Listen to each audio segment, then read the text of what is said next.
synced up. Hello. Hi. This is normally you say a thing.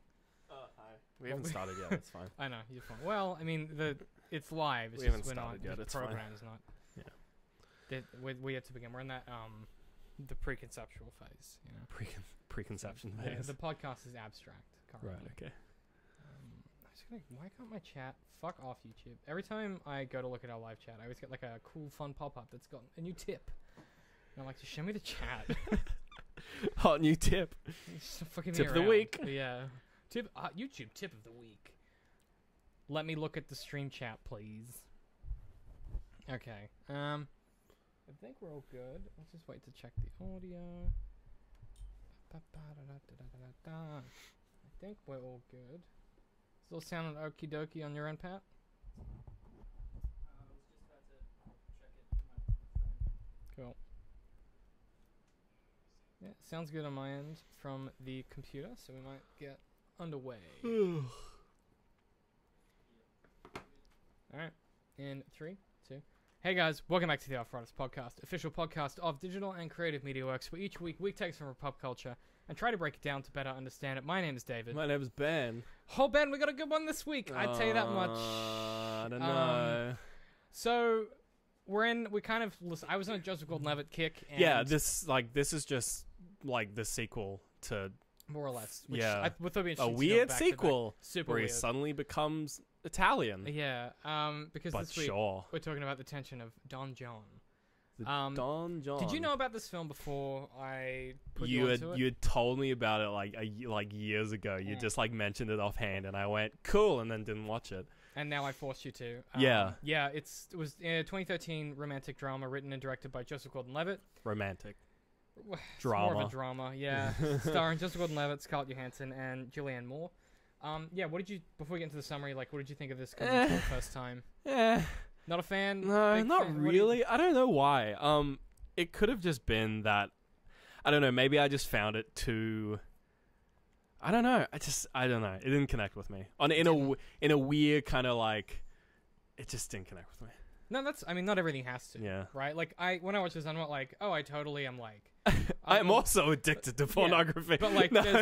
but like, it's not like 500 Days of Summer. I'm like, oh, there's like a lot of stuff going on that I kind of associate with. I just think from a craft perspective. I think I think I almost had what Adley had with 500 Days of Summer, where I just got so distracted by so many things, and not like things that were bad. Some things that were bad, but things that were like my That were brain would just just run things. off on a tangent. Yeah, and you're like, and why did just- we do that? That was Yeah, weird. and like they were just I don't know.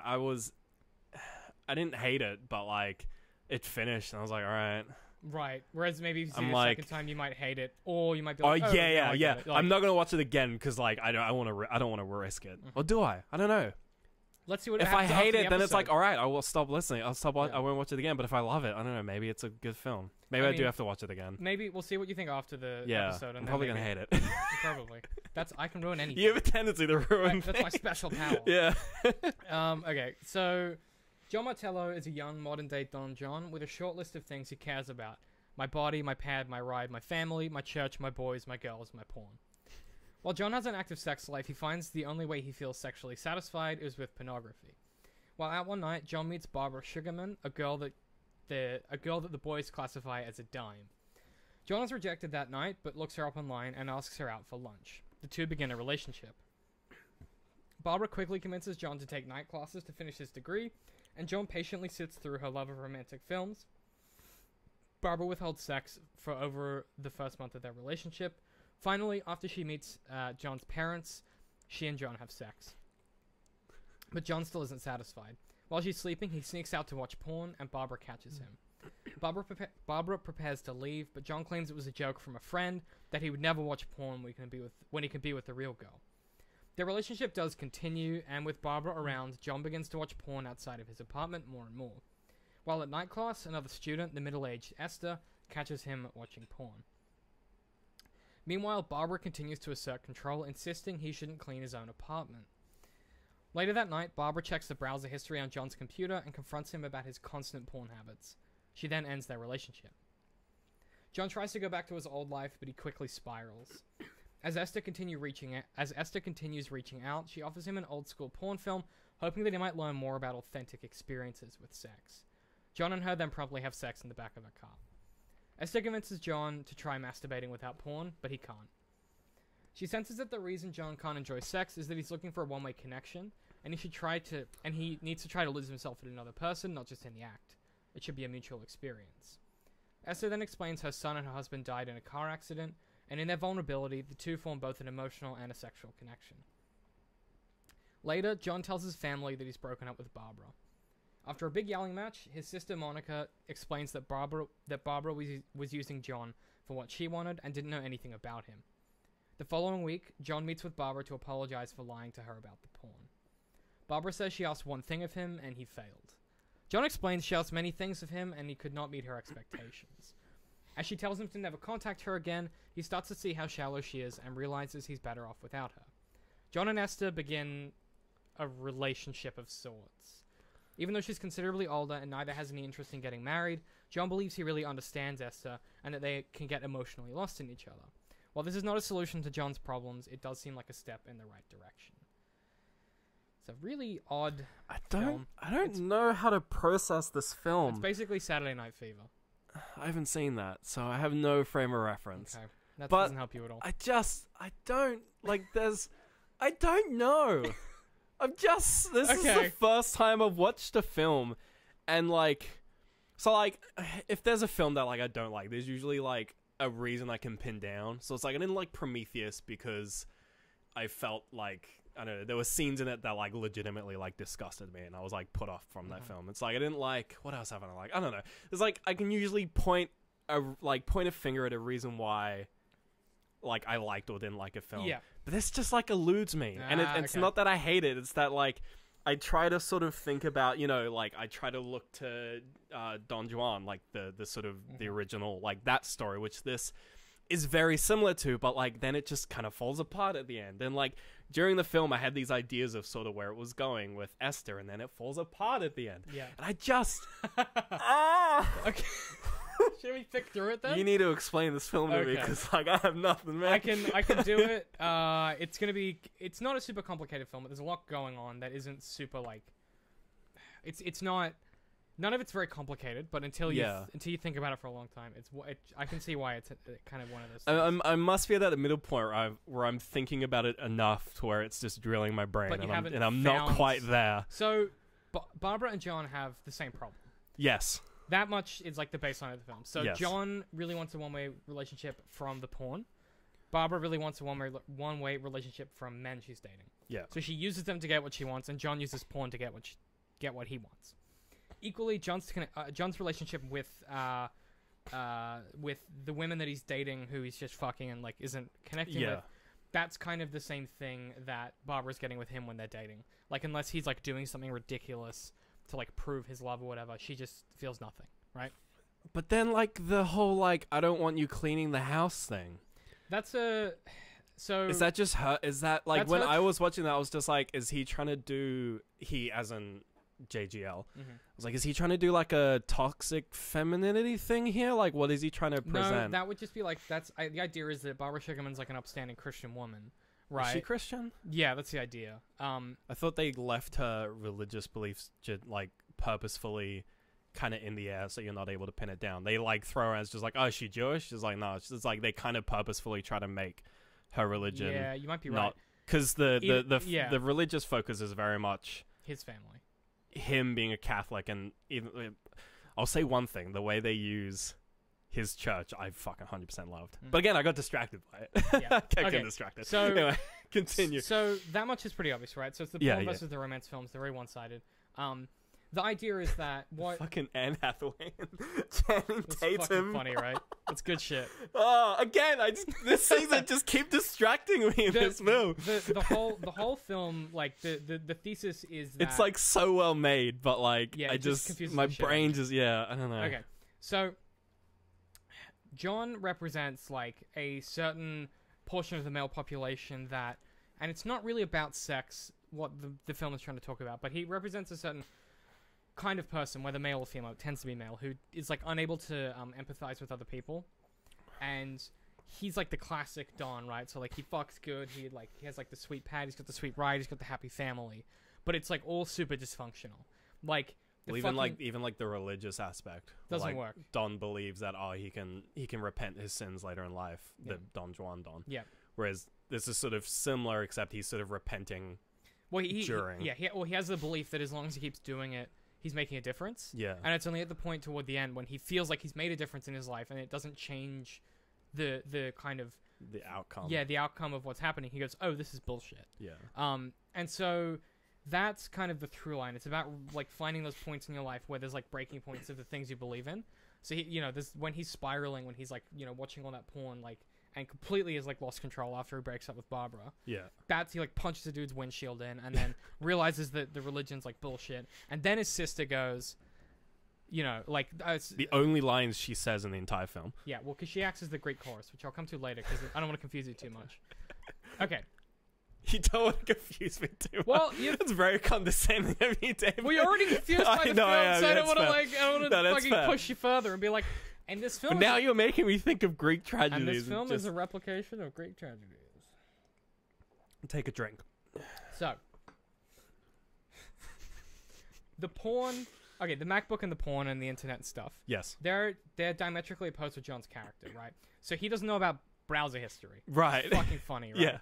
He doesn't know about browser history. He only uses the computer for porn because when he Yeah. hears the dong Well, sound, he gets hard. he gets hard. Also, the sound of the bin, when he chucks the tissues in the bin, it's the sound of emptying a trash on a MacBook. Oh, really? Yeah, I didn't notice can that, play but it. that's Hang on. amazing. You ready? Oh, he's got a MacBook in front of him. He's going to empty his trash, everyone. It totally is. Yeah. Yeah. So That's little clever, things isn't like that, where it's like John's relationship with computers is all about porn. So for him, technology is He a doesn't- gateway yeah, to yeah. get that porn, right? Right. He doesn't even know you can look people up on Facebook. Like he doesn't know you can look Barbara up on Facebook and message her. Yeah. Like that's the kind of way he's at. So the way that he uses the computer and the technology to facilitate his lack of connection is like, even though it's new tech, he's using it in an old way. So I the mean, same- he's just a bit of a dumbass in general. Mm. Like, he's just all around a bit of a dumb person. But at the same time, like he's just jacked. Like he's every like bro dude ever. He's a jacked up bartender. Right. He's fucking all these women. But the one point of difference with his character is he's always watching porn. So that's even says at the start. He goes, I know that last thing sounds fucked up. Yeah. So it's trying to find like the complexity in those bro dude characters that you're so ready to not empathize with. Where you're like, this fucking guy like doesn't give a shit about anyone, but there's always something going on, right? It's like his Yeah. family's really dysfunctional. His dad's kind of the worst. His sister never speaks to anyone in the family because she knows that they're all idiots. Mm. Even though he's like this jacked up bro dude that you're supposed to hate, the whole time you're like, man, his life is not going super well. Even though from the outward appearance it looks great. Yeah. That's like mirrored throughout the layers of this film. Like, you never see him work in this film. Like, Yeah. even though he says he's a bartender and he works in the service industry and he talks about so-and-so covering his shift, you never actually see him work. Yeah, the closest you see is when he's behind a bar, someone writes their number on his hand. So Yeah, that's still the him picking only up, time know. you see it. Yeah. Which, again, the film, like, in a longer film, again, it's like an indie film, like Yeah. 1 hour 30 minutes. Same with Straight up, yeah. It's like an classic hour and 20 A24. if you take out the yeah, credits. classic A24 film. Yeah. So it's curious that they went, we got to get rid of the work stuff because it's not as important. And I think if you'd seen the work, you would have not empathized as much with Barbara when she's like, you should take a night class. And then even like his friend, when he's like, hey, you might as well finish it, right? And he's like, yeah, I guess. Like, Yeah, because, if you'd seen him like having like fun at the bar and like picking up chicks and like You're having like, like why hanging would out with his you- time, he's yeah. like, he's having Just clearly stay fun. there. Why? Why change? Yeah. So Okay. it's about like picking those perspectives, I think. But I can point out some like kind of top level stuff, and then I'm gonna kind of pick your brain and see what you think. All right. There's a lot of stuff with sound, which we already touched on with the MacBook and the sound effects and stuff. Yeah. Don has like this fucking theme whenever he like meets someone's eyes when they're in the Oh, club. yeah. It's like, it does that like cool bassy Yeah. like, kind of techno music. Yeah. And that's contrasted brilliantly with Barbara, who gets like the Jessica Rabbit sexy kind of like lilting like yeah. like that kind of jazz like Right. sexy Jessica Rabbit thing. God And then damn it. contrasted even heavier with Esther, who gets that kind of lilting piano swell at the end when they kind of connect Right. in that final scene. Yeah. So instead of looking at the way that John is looking at people, the music kind of choreographs his perspective. So when he sees Barbara, it's like this unreachable kind of goal. Whereas with Esther, it's just like something that's comfortable and close. Whereas these girls at the bar, it's just like, we're going to dance and we're going to fuck, and then that's it. We're going to dance. We're going to make out. We're going to go in a taxi. You're going to see a titty. Mm-hmm. Scene end. End the scene. Yeah. And whilst that sounds like a little thing, it cues you up to be ready for, like, you can tell what he's thinking without them having to do narration or whatever, even though there is narration. Well, they do a lot of that kind of like Cornetto trilogy sequencing a bit in this film. There's a lot of it. Yeah, where like especially the bar ritual, the club ritual, I guess. Yeah. Like that sort of like 3-segment or like 4-5 segment, like lock eyes, dance, make out, taxi, fuck. Well, even the bit before that is the same pattern where someone goes, look at that chick. He goes, She's nah. a 10. Like, look at ponytail. Look at and then red dress. and then Don like It's notices very someone no one else has nice. pointed out, and he goes, damn, and then it happens. Yeah. So even that's like a sequence. And even like the whenever he goes to church, it's always like driving, be angry. yelling Yep. at someone, walking, shot of the cross, Shot of pen, walking. shot of the cross, shot of the patron saint or whatever they call the statue. Yep. Like in the pew, in the confession, you get the confession, and then you get the amount of Hail Marys he's get straight to Jim. Same sequence, same Yeah. shot. And even with Barbara, like every scene they have together plays out the same way. They go to do something. He wants something. She wants something else. She convinces him using her kind of like his desire for sex to make him do the thing he doesn't want to do. He Yeah. leaves and feels like shit. He watches porn. Yeah. Did this film just like hypnotize me or something? It kind well Because like that's kind of the idea whole is- like when I'm like thinking back, this whole film is just like there's like 3 to 4 different sort of sequences that they do where they've got you've got the club, you've got the gym, you've got the church, you've got the porn, and like that's and I guess stuff with Barbara. Like that's like the only like 5 actual scenes in this film. They just tweak them all slightly and then just fucking throw them at the wall. Yeah. This film It's- is a fucking mess. But it's I think what it is it's an interesting representation of what it's like to be an addict. So, well, Right. John isn't like a heroin addict or whatever. He says Which that he at one says, point. He's like, yeah. it's not fucking I'm not heroin. I'm not a junkie. But Yeah. when you're in like kind of the midst or the haze of like that addiction, it is like being hypnotized, where everything becomes about routines and like cycles, Yeah. and you go, well, like today, I get up, I go to work, then I come home and I smoke my weed, and then I do this and I do that. Yeah. Like you get Yeah, into and even that. he's like, I make my bed, I watch my porn. Well, he makes his bed. He washes his sheets after the night of fucking. Yeah. He watches his porn. He goes to work. 'Cause he's Or, Yeah, and then he because he's not a statistically yeah. accurate bachelor who like washes their sheets like once a year. yeah. So like, but like, well, I guess he's fucking so much. It'd be great. It'd be dank. Well, he likes his pad. So like he He's got watches. some sick work ethic. But even like he goes to church and then he goes to his parents' place for lunch, which again is that's another part of that cycle. Right. And yeah. then he goes to the gym and then he goes home and watches porn. Yeah. And it's only when Barbara's involved that she interrupts those patterns that things start to go wrong. So when she's at the gym and he's doing his repentance for his sins or whatever, Which is hilarious, she's by like, the "You way. talking to yourself?" And it's fucking funny because when the first time you see it, you're like, "Damn, dude, that's like." He's like, That's fucking, like hardcore. yeah. Yeah. And then you see it, and she's like, "Are you fucking talking to yourself?" And he's like, Yeah, totally am. "Yeah, it's fucking You're funny." like totally lame. It's, yeah, and you go, hey, that is super lame. And because again, she breaks down those representations of what he views his life as. So he's like, yeah, I do these things, and I'm crushing. These are the only. He even starts to like when they're talking about the Swiffer pads or whatever, which is a very funny scene. He goes, listen, babe, there's only 5 things there's only a few things I care about. My pad, and she's like, I don't want to hear it. And even that, like, she even breaks the routine of like his mantras and his kind of. So it's almost like Which is probably a good thing because that does end with his porn. It basically like she rips him out of that routine. Like it takes that shock to the system of Right. if he doesn't change something, then his life is going to fall apart, right? Okay. So that's what addiction is. It's when the pain of staying the same is worse than changing. So if you don't make a change, it's going to be worse than if you do.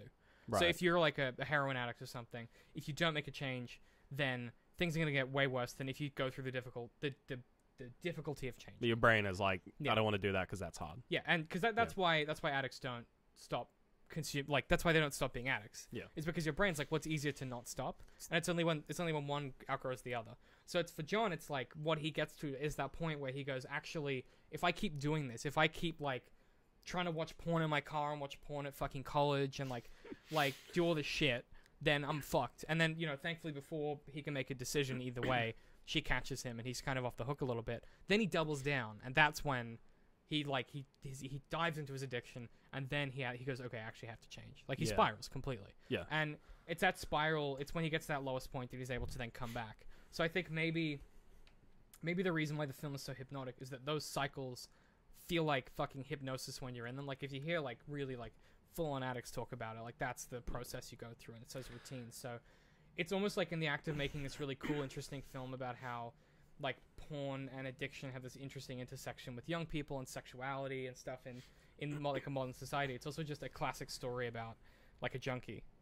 But then like Esther is a really oddly characterized character. Like so when I was watching this film, and like Esther gets introduced when he's at night class and she's just like crying, and I was just like, okay, like whatever, I'm sure they'll explain this.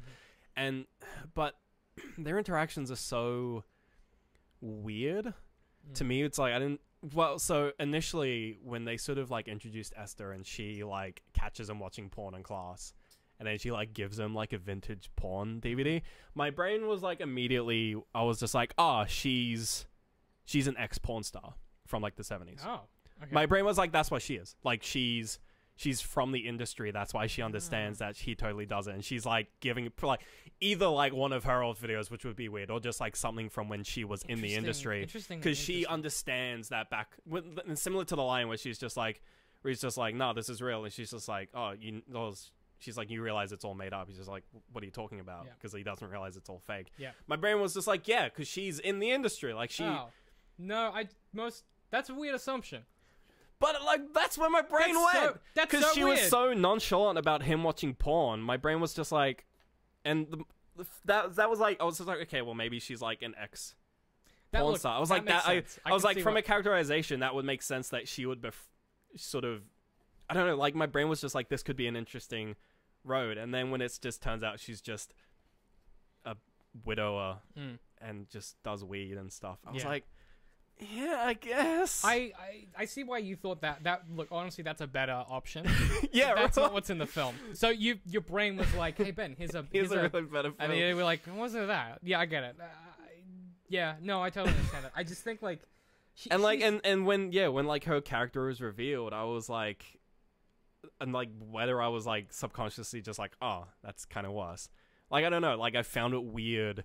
I don't know, like, it's just kind of weird. It might be one of those things, like, why... 500 Days, where if you watch it again, you go, okay, like, you know how there's some things in that, which, the first time you watch it, you're like, what? I mean, like, I'm sure on, like, a second viewing, it'll, like, be more obvious from the start that they were aiming towards the I don't think it's widower perspective. I think it's less obvious, but I think the way that John reacts is supposed to cue you off to the fact that, like, she really couldn't care less what he's doing. Which is why my brain was like...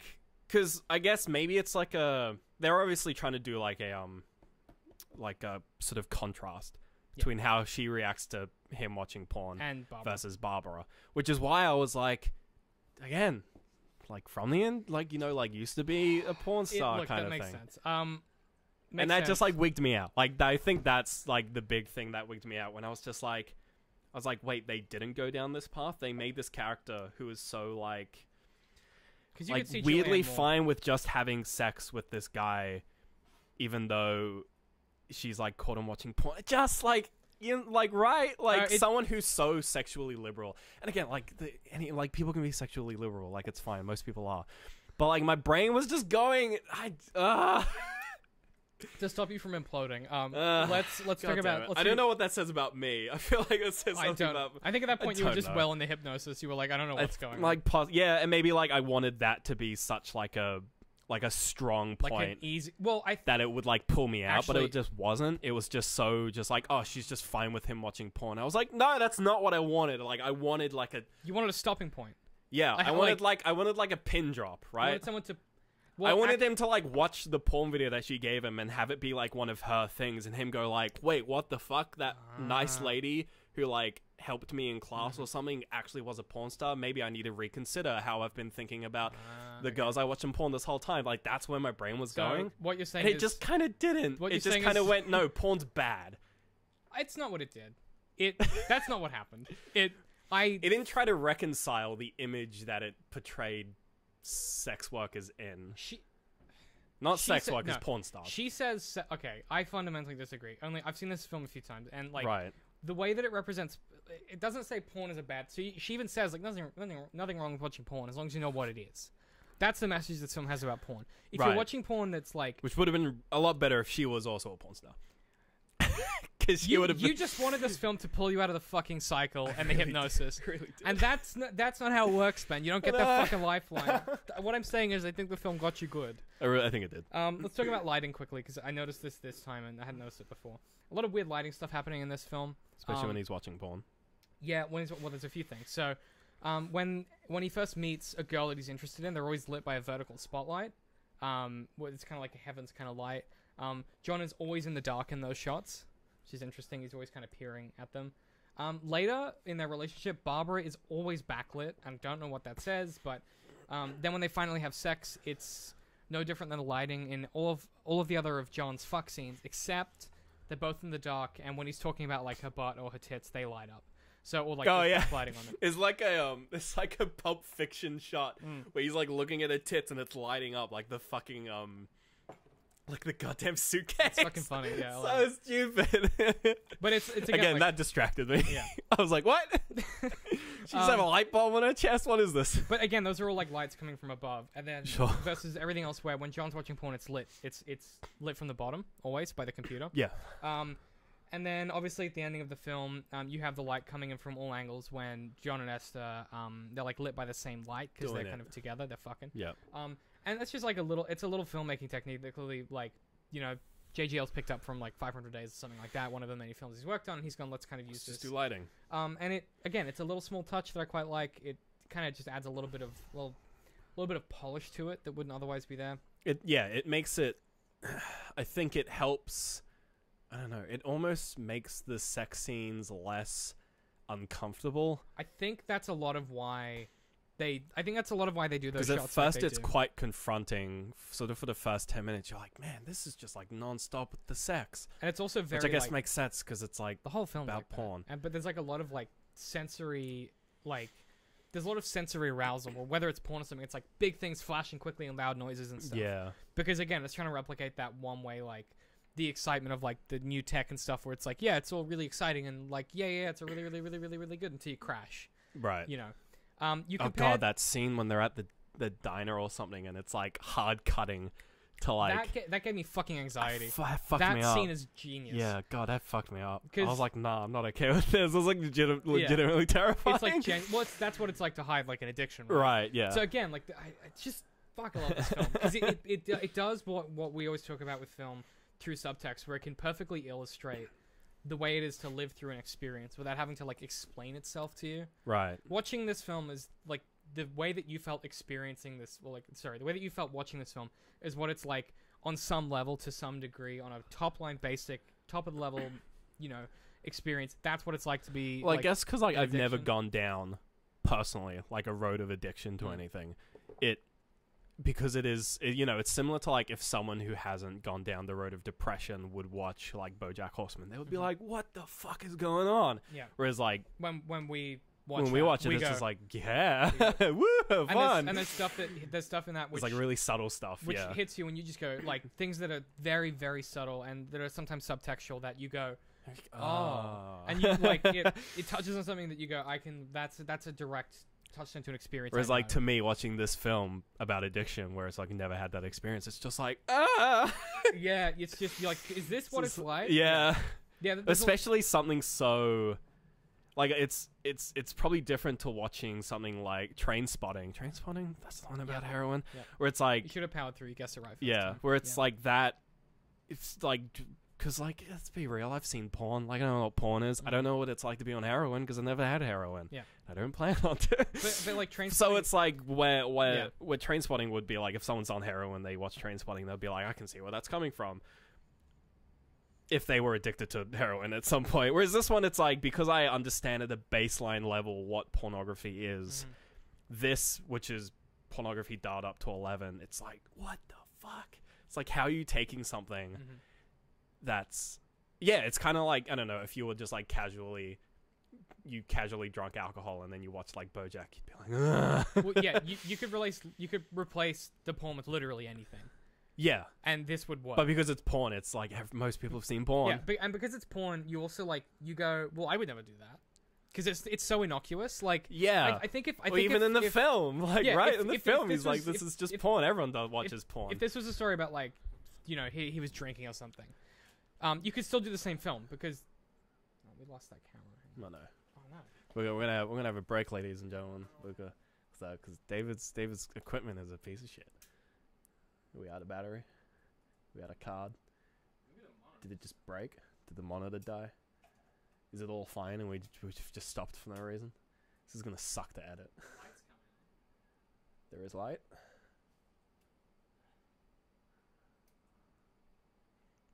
Yours is still going? Yeah, mine's gone. Mine's gone good. Look at my beautiful face and frame.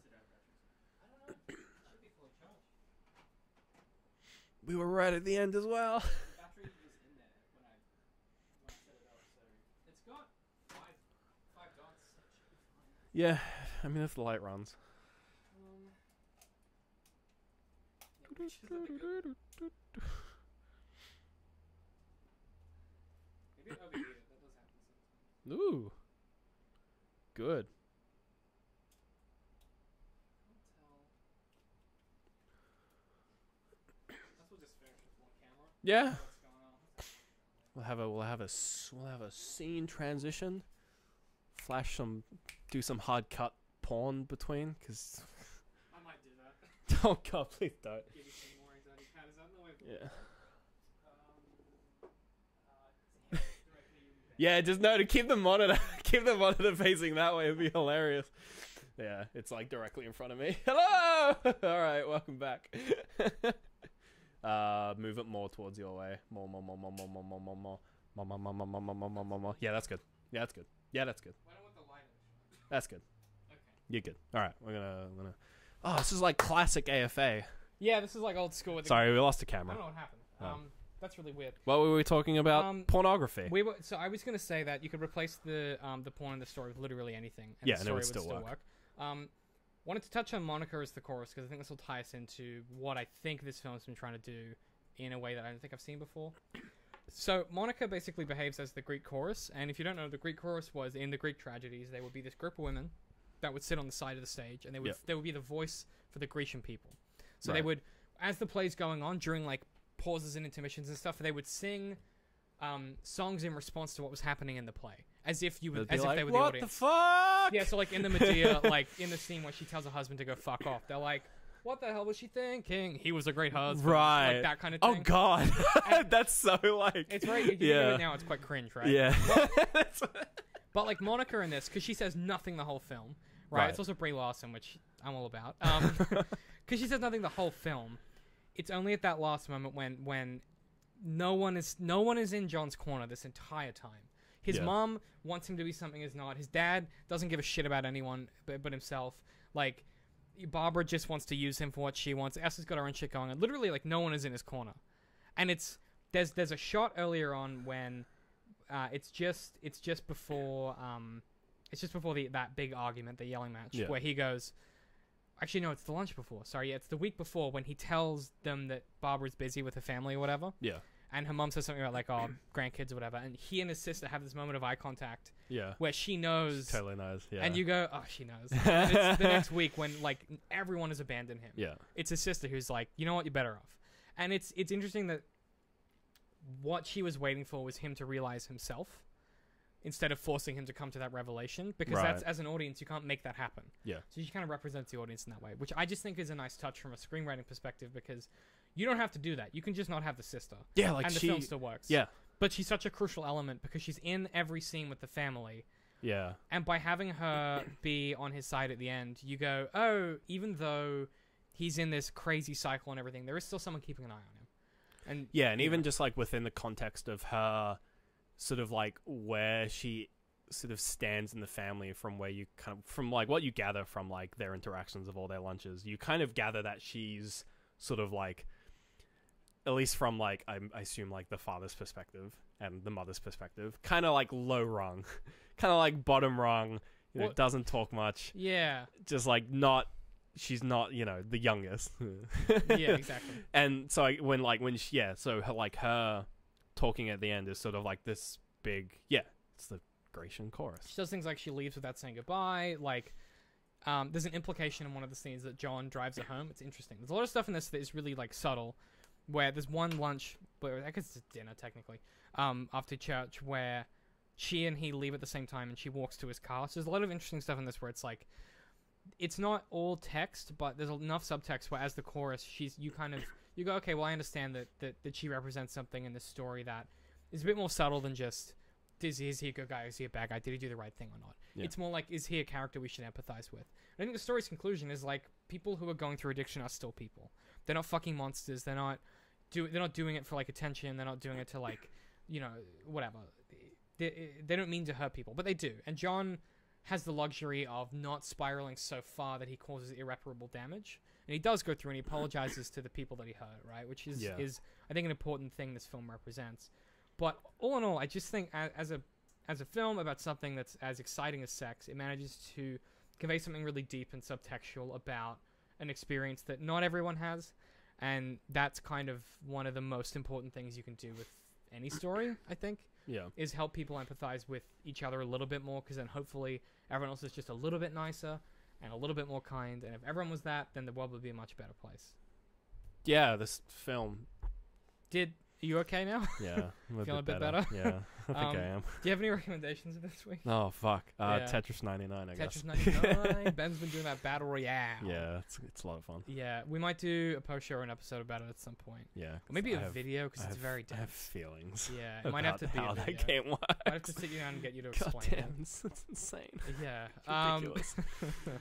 I'm trying to think of, we got an episode of Night Flyers coming up next week. Oh god, do I have to watch that? Think.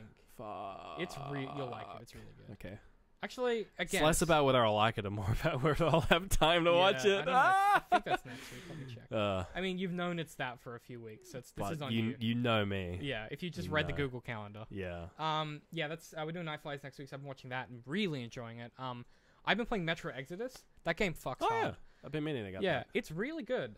Really good survival. It's basically just a good Fallout game. Actually, I've been playing this early access game called Eco, which is how do I describe it? So it's basically Minecraft, but you're on like a world with lots of other people. Mm-hmm. So it's like multiplayer. We have like a server of like 10 of us, and there's a meteor that's about to crash into the world in 30 days, like 30 real-time days, and the server stays up and everything. And the game is basically Minecraft, and it's like you got to build, like you got to go up the tech tree and you got to build like a bunch of lasers to destroy the meteor before it destroys you. But the cool thing is that the entire ecosystem is simulated, including pollution, including over farming, including so if you like do too rubbish. Much, you're gonna fuck so yourself if you if you cut down every tree, you'll probably die of like fucking asphyxiation before the meteor kills you. Oh, so it's real life. Yeah. So Cool. it's basically save the world, but don't fuck it up. Save the world, but don't kill yourself. Yeah. Cool. That sounds fun. It's kind of interesting, and I mean, it scratches that Minecraft itch where it's just like oh my god, it's cool. After you get a certain age, you just can't play no Minecraft Yeah, anymore. but this one's kind of fun because it's yeah. got that climate changey kind of aspect to it. That Literally climate change. Yeah. Like you can change the climate That does sound really cool. for the worse. Yeah. Usually for the worse. For the worse. Our civilization is doing okay. For now. It also simulates like governments and stuff, so you can have like politics. We are currently a communist society because we've just decided let's just try to save the world. So everyone's gonna starve. But then after this, we're gonna do a capitalist run where you have money, you got to buy things. Yeah. That's Like- gonna fall apart very quickly. No, it won't. It'll take about 100 years. Yeah. Yeah. Then the meteorite will kill you. Yeah. It's all right. We'll I've already destroyed the we'll planet be by now. Elon Musking our way out of there. I was trying to think of what I just finished rereading. The third Scott Gregory Pleasant book, which is by far the best. I've been doing a lot of media recently. Yeah. Because I've just been like, I need to do more stuff. For a while there, I was just chilling out working. I was like, I need to get some more stuff in my body. So Yeah. I've been thoroughly enjoying it. I wanted to say just a little teaser. If you're a Patreon or if you're watching this live, the post show is going to be about my horrific day today, so stay tuned for that. Otherwise, where can people find us? Facebook. At DCM_works. Yeah. No, that's not right. At DCM Works Social. What the fuck, David? I had a really bad day. YouTube. YouTube.com/DCMworks. Twitter. At DCM_works. Patreon. Patreon.com/DCMworks. And also, if you want to buy my book, maynardtrigg.com. I just got a bunch of shipments. Hey Pat, could you hand me one of them books in the box? One of the book. I just got another shipment in. Are they different in any way? They're exactly the same. Okay. I just ran out. you, Pat. Watch your It's a head. book. It's my book. Mina Trig. There you go. It's that one. It's a good one. It's very solid. It's got pages and words. It's pretty good. If you like things like Fallout, or you like Firefly, or if you like Or the if way you that we like talk about stuff, David. or if you like me, you can go buy that at You can buy his book. maynardtrig.com. And if you use AFA Pod, you get 15% off at It's checkout. warm. Yeah, the box was warm. I don't know This why. books hold heat, I guess. I guess. Like a solid tree, like a solid maple. This Like- was probably a maple. I don't know what they make tree. Don't tell paper people out that of. we killed trees for my books. You're ruining the sales pitch. It's all right. You can also buy it on Amazon anywhere you get books. Otherwise, if you want to follow us individually, I'm at DC on my Hate Pie. I'm at Literal Citrus. We'll see you guys next week or in 5 minutes if you're watching this live. Pay break.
Hello. We're Hey, back. we're It's not the we're post not show. we're not talking about things. It's me. Today. The post show boy. We got some ice cold bevies. You're not the. I'm the post show boy. Well, welcome back to After Artists Up Late. What did I say last week? It was fucking hysterical. I've already forgotten. I even edited that and I've completely. Oh, forgotten. it was something about like how this is after the pee break. Yeah, I can't. It was like empty. It was like empty bladders, full beers, or something. Something like that. Something really dumb. Empty bladders, full beers, Yeah. colors. I don't know. Yeah, something real- fucking stupid. Something funnier than that. I'm pretty sure. You know what? I'm willing to bet it was. So I wanted to just tell you the fucking story. Oh, it was of like my our morning. bladders are empty and our beers are full. Welcome to the post show. Yeah. That was literally that was it. Yeah, Our bladders it's are empty good. and our beers are full. Welcome to the post show. That's a good one. I like that. God damn Sometimes I'm funny once, is what we've learned. it. Sure, I said it. Oh, you you. didn't! Fuck you! You absolutely didn't. You are not that pithy in the post show. That's 3 beer Ben is not that pithy. 2 beer Ben. This is only 1.3 beer ban. Well, last week was 5 beer Ben because you had your 2.8 Because I did. whatever. Yeah, last week was 5 beer ban. Mhm. It was a bit rough. So I thought for the post show, I wanted to tell you about my awful morning Mm. because it is a lot. It was awful. You know some of the details, but for I those do. of you who aren't, I know down, the glazed. the top level. Yeah. So I was driving. So I got up really early because I was like, I'll beat the traffic. I'll get to work, and I'll chill out for a bit. I'll have a slow start to my morning. Yeah. So I'm just driving along. I'm literally halfway between work and the office. So the office and home.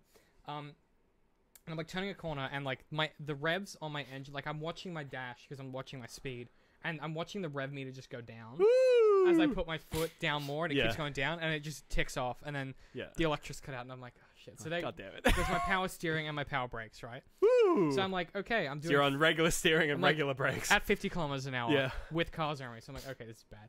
But I was just coming around this corner where there's sort of a big storefront with one of those driveways that you can kind of drive into and stop in. You just fucking pulled So in. I managed to pull in. Honestly, if it had been 5 or 10 meters either direction, I would have stopped most of the whole of Bulimba. Yeah. Like, because that's how bad traffic is in where I live at the moment. But I managed to pull in. So I'm out front Nice. of this, like a furniture store. So I get out of my car and I pop the bonnet and I have a quick look. I check everything I normally check that I can fix quickly. Yeah. With the kit that I have in the car. I'm like, okay, it's not the engine oil. The battery's fine. I just got that replaced. I checked the spark plugs. I quickly took off the calipers and checked everything. And I was like, okay, nothing obvious. So I got back in the car and turned the ignition, and it turned over and started. And the car revved fine, and it there was nothing wrong with it. But what was happening was, I turned it on. It got to 10 RPM, and then just went, no matter how much you put in, like no matter how many times I put my foot down. So it would and didn't even chug. So normally what happens if it's like a spark plug issue is, you turn the ignition, car starts, and then it kind of chug-a-lugs and bounces, but it was solid just dropping. So I'm like, okay, that's fucking weird. That's really That's nothing I weird. can fix. Yeah. So I call the RCQ guy. He turns up 50 minutes later. Because, of course. I got a photo of you just sitting inside this furniture store as well. So what happened was, then I'm standing outside going fuck this guy. So finally the RCQ guy turns up. But at this point, it's only 7:30. Yeah. So you got time. I got I'm like, I can get to work on time and Yeah. everything. That's what I'm thinking. I'm like, I'll get to work on, I'll still be early. Right? Despite all of this. I planned my morning properly. I was like, because I wanted to get to work and then fuck around. It's almost for- like you knew you were going to have the worst morning ever. Well, this is also, bear in mind, this is also the week that I finally got my paid car park at work. Of course, now So I don't you're have a car. keen. Yeah. So, so now I'm sitting there. I'm like, okay, well, I can say our RCQ guy finally turns up. I'm just sitting next to my car in the shade, trying Yeah. not to melt to death because it's 28 degrees already. It's 7:30 in the morning. We're going to hit... Sorry, bud. We're going to get hit by a cyclone tomorrow. Mm. God, that just came out like a stream of air. That was not. It didn't sound like That it. was Did bad. that hurt? No, it just felt weird. Yeah. Pretty sure I'm just slowly losing my mind. I feel like you might have just become uncoupled by that Yeah. that analysis. Ugh. So then I'm sitting there and and the cleaners are in the furniture store, cleaning the windows and stuff. Oh my god, you were early. Yeah, that's how early I was. And one of them comes out and he goes, "Hey, you're right." I'm like, "Yeah, I'm just waiting for the RCQ guy." He goes, "Okay, yeah, no worries." So then eventually this dude turns up and he looks at it and goes, Shit's does fucked, mate. literally does the same checks I did. And Yeah. I'm like, "Okay, I don't know why I bother calling them." And he goes, no idea what's wrong. I'm like, "Yeah, that's what I said." And he goes, "Yeah, you're gonna need to get towed." And I'm like, "Great.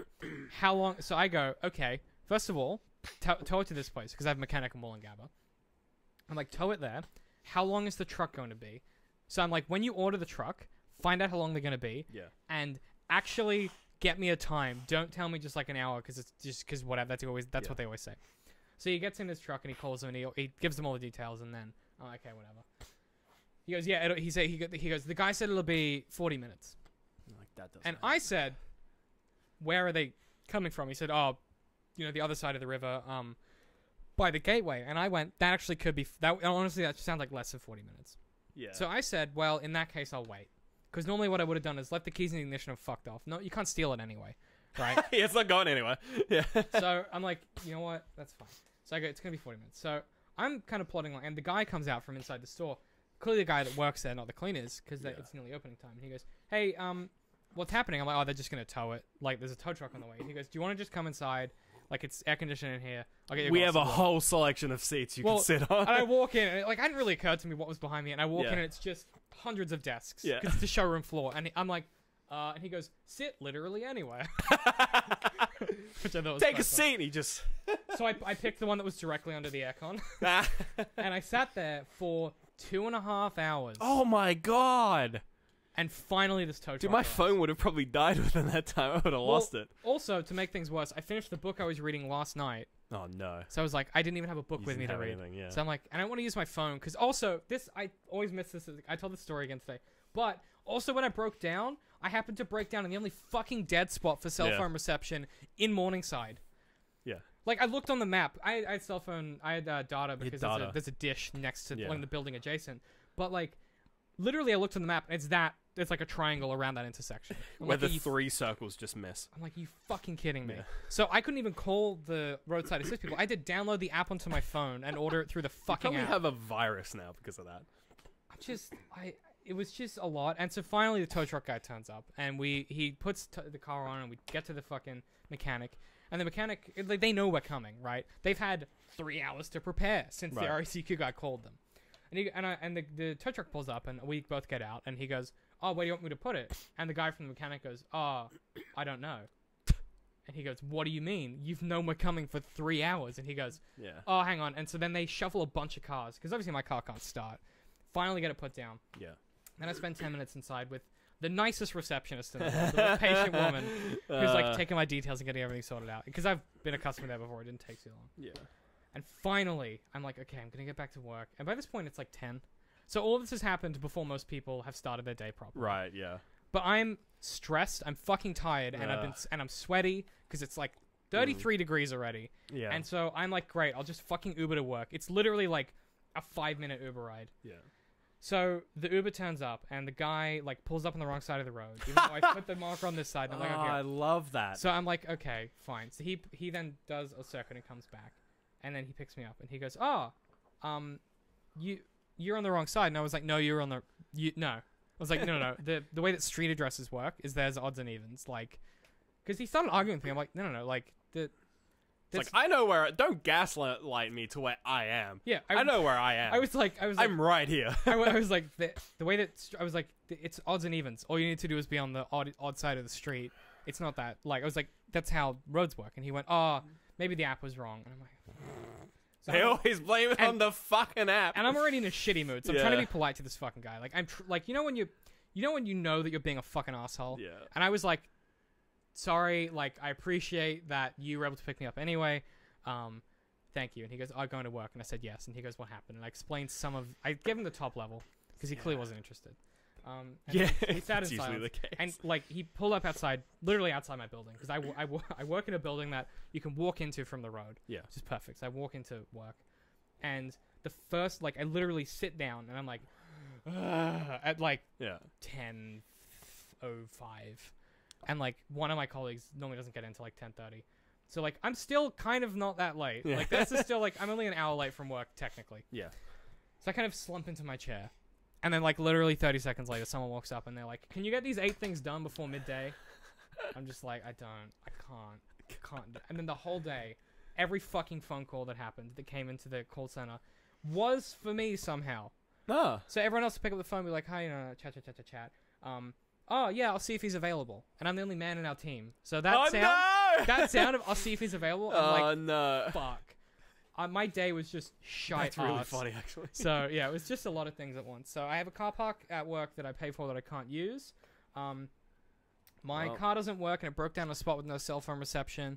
And I sat at a desk in a furniture store for 3 hours for no reason. When I could have been at work by 8 a.m. Yeah. So suffice it to say, I'm a bit shitty with the tow truck company. Like, just tell me, don't lie to me. Yeah. Next time, no chance. Keys are in the glove box. Deal with it yourself. I'm not interested. Good luck, fuckers. And if someone steals it, thank fuck. You know what I mean? Thank God. I was saying to you, I was like, I might just literally buy a car this weekend if they can't sort it out before tomorrow night, because I need a car for this weekend. Mm. And I'm trying to buy a new one anyway. Like, I don't give a shit. You've been looking for an excuse for months. For years, honestly. Yeah. Yeah. But so that was my fucking morning. And the day didn't get much better. But we got to do a podcast, and that was okay. Hooray. Yeah. What else do you want to talk about? To be honest, I feel like 5 minutes. To be honest, I kind of hadn't thought past that, because I normally what Right. I do is when I get when I'm about to leave from work, as I'm walking to my car, I shuffle think in of- things to my Dropbox paper to talk yeah. about in the post show. Yeah. But I didn't have a But car. you didn't have a day. Yeah. So then I also did a fucking train. It was a whole thing. Getting home was a nightmare. Did you get a train? Yeah, I had to get a train to Morningside and then go from there. Oh, and it God. just- Dude, I just Ubered from the city. you this. Just to not give up. I was like, fuck Yeah, it. I I'm probably Ubering should have from done the that. city. But then the problem is because where I'm coming from would have been probably would have been slower than the train. Right. Because I'm coming, I have to go You through go the city and all the south. way You're around. going one way. Yeah. It was pretty cruisy my way. I'll bring up some Patreon comments. Yeah, while we let's wait. read some fucking Um, Q's and give some A's. I want to shout out. Some P's and Q's. I know I did it last week. I just want to shout out all our patrons. Yup Kumans. Yup. He's out there doing God's work. Thank you, appreciate it, man. You've been our longest it. and strongest supporter. And it seriously makes a difference. We just hit 1,000 subscribers, as we touched on with last week's episode with Adam, which means that I'm going to start to monetize maybe our streams with donations, maybe not our videos with ads anytime soon, because Cool. Because they've been ad free for they've fucking been ad ages. free for a while, and like Yeah. the Patreon's just picked up enough that it doesn't make we don't really need Doesn't to. make sense. Yeah. Yeah, We keep it ad free. the reason that we had the ads was to pay for the server to host the podcast. So now the patrons. But the pay for Patreon's picked up a bit. Yeah. Also, if you're a Patreon, we just put up a sneak peek of my next video essay, which I'm working on with Solo from Horror Ooh. Show. Ooh. He's jumping in. That Because is we're buds now. It's that some is like yeah. that is next level. Yeah. You like I'm in the industry. so baby. there's two kinds of people who if they would be watching this would react. There's the non-Australians who are like, who? And then there's the Australians who are like, what? They're like, why is he working with you? Hang on a second. Who? Them? What? Yeah. Yeah. It's about even that. my sister, when I told her about the previous video that got like found by them on Twitter, she was like, what? Yeah. She was like, I was like, yeah, I'm seeing Horror Show on the weekend, and she's like, oh really? Like, how'd you get tickets for that? I was just like, David's on the list. We're on the door. David and Laura was like, what the fuck? So, Yeah, very entertaining. Suffice it to say that well, I realized that I'm like 3 steps of separation away from most of Australia's famous people Yes, that are like in the because indie of scene. that. Well, not because of that, but like I realized the other day And that Sanspants. and Weekly Yeah. Planet, like Yeah. between all of those things, it's Which means I am your number plus 1 yeah, degrees to everything. separation. Yeah. Yeah, I was gonna say, Cameron had made a note of with the live show, the panning audio. We haven't worked out how to The fix that yet. what audio? When we just use the preamp straight into the computer, so from our mics to the preamp, everything is like dual channel, Yes. so it's not mono. So when you listen to it, it's panned left to right. Ugh. So, but Sorry. but it's really hard to get that to not do it live. So I've sent an email to Zamet because Yeah. They I use mean, the like same a stuff. slight panning is good, but we don't want mono. it's literally mono. yeah. And I know that Zamet's fixed it. He's gonna find out how he did it and let me know. But It may, yeah. That's an interesting problem. yeah, I might put it on like once he's Probably a once, problem that virtual audio cable could solve. You need to. I you will. need to set that might up. be the solution actually. I'll install it on your computer Yeah. and set it up. Is that like that program is, is that like an fucking invasion of magic. fibers? That program is goddamn magic, and I love it. Yeah. Okay, let me just bring up some comments because I threw up a listing for. You threw up? You're that angry? It was an angry bluff. Okay. So on our 500 days of summer, Nurse Oh shit. That Nurse was recent. Harley says, I never even realized as well during the breakup scene that Summer is in business clothing Sorry, what breakups? Oh yeah, that when they break breakup up in the scene. diner. Yeah. I never pay much attention to the color scheme either until you mention it, but you can really see a shift in her. She looks so uncomfortable in her own skin during that scene and reminds me of a bird trying to escape its cage. Yeah, when she's like, "I love hot cakes," you're Oh, like, "Ooh, Yeah, it's rough." really like She's like trying to Ah. just like change the makes me want to just like curl up inside. It's myself. interesting because again, that film is from his perspective. So when she's trying to like change the change the topic of conversation, you feel like he does, where it's just like, you're just like, no. We're trying to talk about this. Yeah, and like he's like visibly like just not going on with her trying to change the topic, and like you as a viewer also feel that as well. It's like, no, don't talk about the hotcakes. I don't care. And I think partly because they put no emphasis on the fact that they're at a diner. So when she starts talking about hotcakes, you're like, I don't give a what the fuck are you talking about? Clearly, they're trying to order. Yeah, it's like such a badly written line. To show that she's so to show that it's so like ham-fisted. Because that is what. So you as the viewer are just like, what are you talking about? It's very clever. Very clever. On Subnautica, Tuma says, Tuma. there is not a Tuma. Tuma.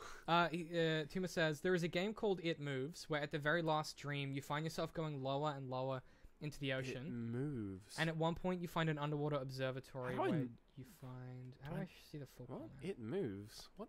I've never heard of that game, which is surprising. I've usually heard of most games. I'm trying to find the full comment. It moves. Doesn't work.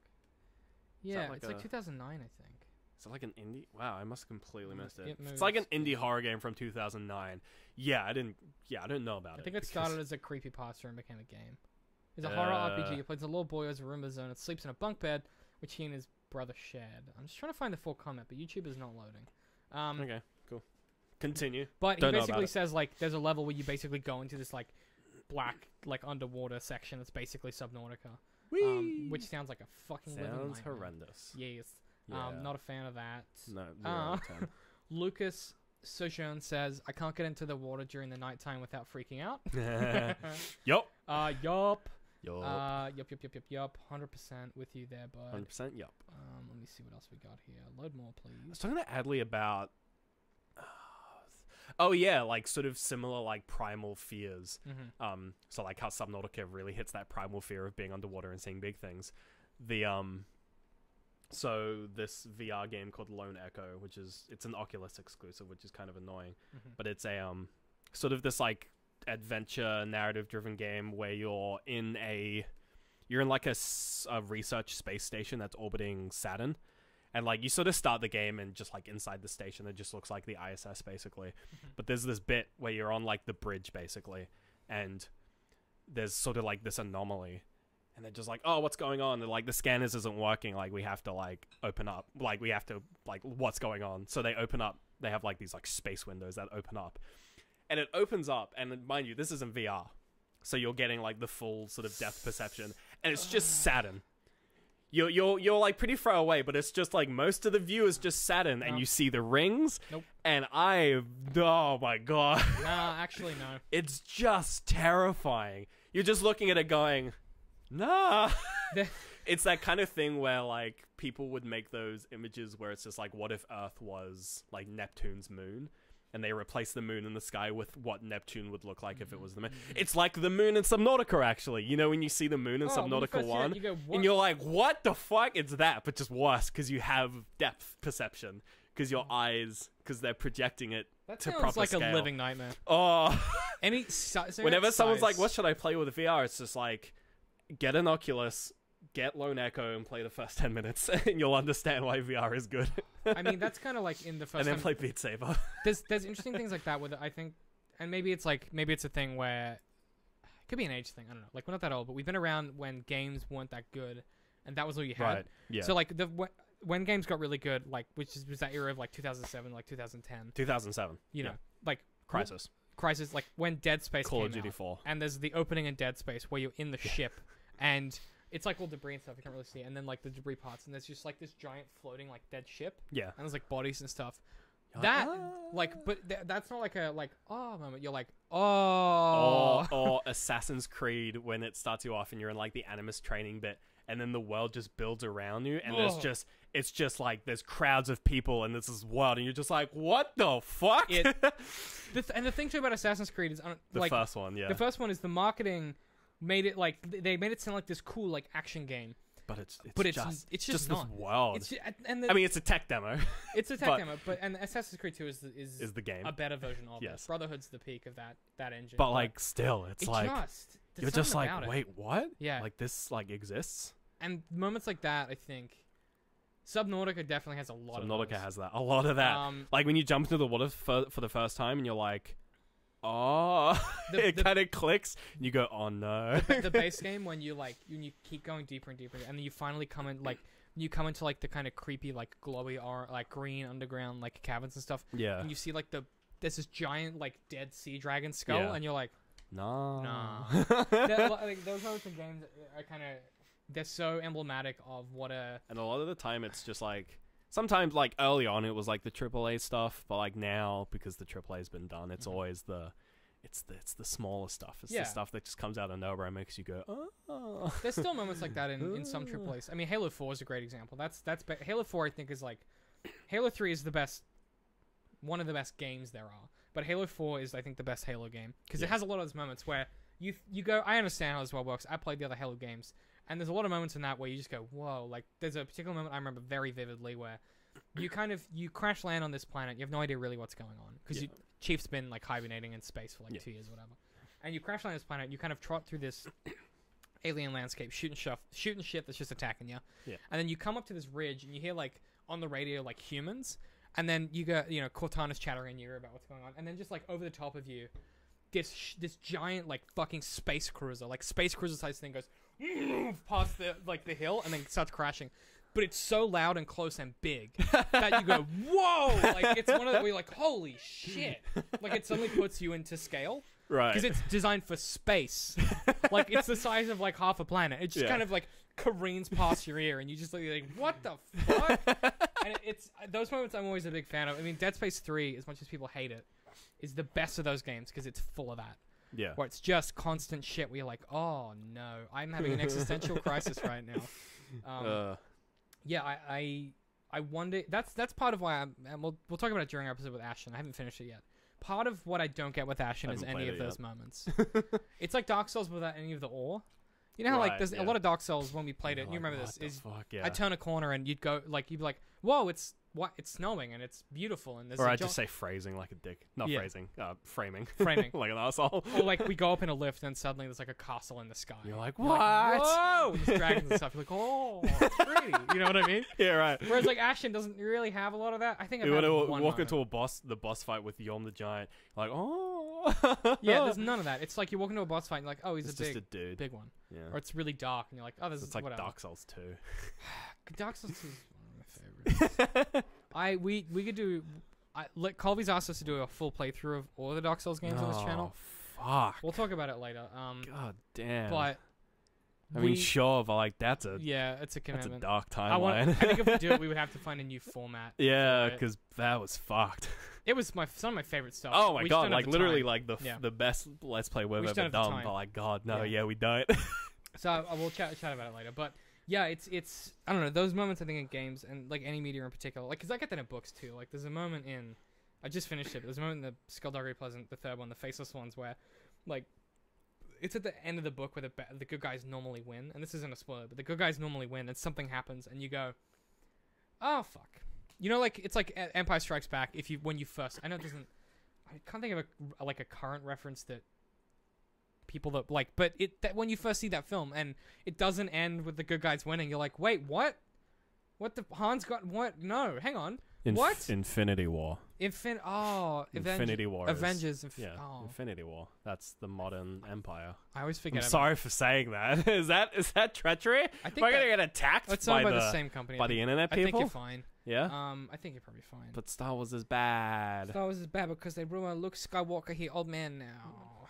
Rey is a Mary Sue. That's not what that word means. We're gonna go I don't before like we people criminate who ourselves. aren't like me. Star Wars fans, you mean? No, white. Oh, white male. straight dudes. Sorry. Yeah. Yeah. That's an easy mistake to make. Yeah. We're gonna end this before we like earn the ire of any other. Yeah, internet let's groups. just leave. Thanks. All right, see ya. I know I was gonna say. Thanks for if you're watching this live. Thanks for checking us out. If you're a Patreon, thanks for supporting us. Keep an eye out next week. I'm just in the final stages of the next interface episode.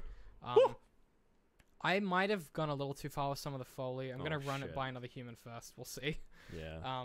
So keep an eye out for that. Another human. Otherwise, keep an eye out for the early Gotta find a access. human first. I gotta find a person. Otherwise, keep an eye out for the early access of the full video with Horror Show. That'll go up on our Patreon exclusively early. Yikes. So big yikes on that one. Otherwise, do all the Twitter shit. Tell a friend that you think might enjoy this. Otherwise, we'll see you guys same time next week.